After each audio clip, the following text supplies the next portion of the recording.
The most expensive merger and damp. Acquisitions. Merger is a legal consolidation of two or more companies, whereas acquisition is about one company taking over another company or declares itself as the new owners. Both can occur due to economic and financial consolidation of the entities or shares. But in the modern day, mergers and acquisitions have become almost synonymous, and the fine line dividing the two events is becoming blurred with each and every modern day M&A, which has become the new abbreviated and popular form of addressing merger and acquisition. This has become a multi-million-dollar affair, and one of the most interesting business strategy and corporate finance and management. Here are some of the most expensive merger and acquisition in the world till date. He race to buy or acquire was hotting up with Royal Bank of Scotland RBS and Barclays vying for the ABN AMRO Bank, whose head office was located in Amsterdam, Netherlands. The consortium was formed known as RFS Holding, which was formed by Royal Bank of Scotland, Belgium's Fortis Bank and Banco Santander of Spain. The RFS Holding went on to acquire ABN AMRO for a whopping $98.5 billion. It is one of the most expensive banking deals, as well as one of the most expensive M&A.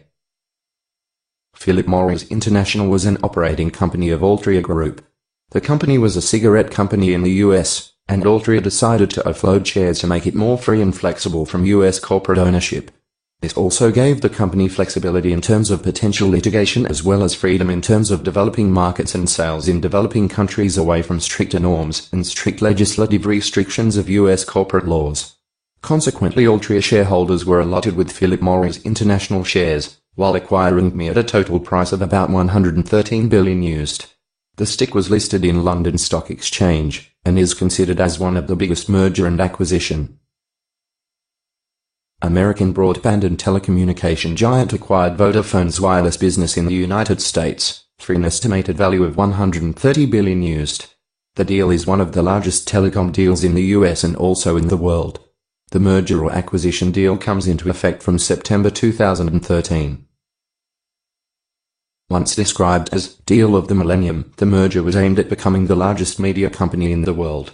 The two giants of the media and entertainment industry at the time, Warner Group, merged with America Online or AOL for a record $182 billion.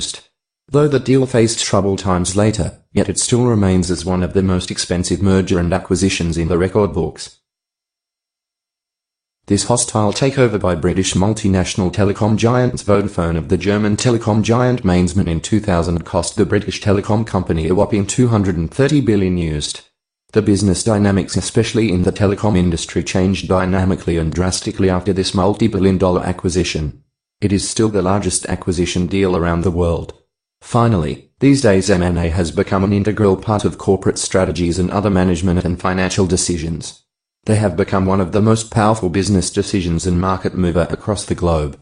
The above record-breaking figures involving some of the biggest merger and acquisition can be broken any day and any moment, depending on a certain boardroom decision or financial wise kid's suggestion.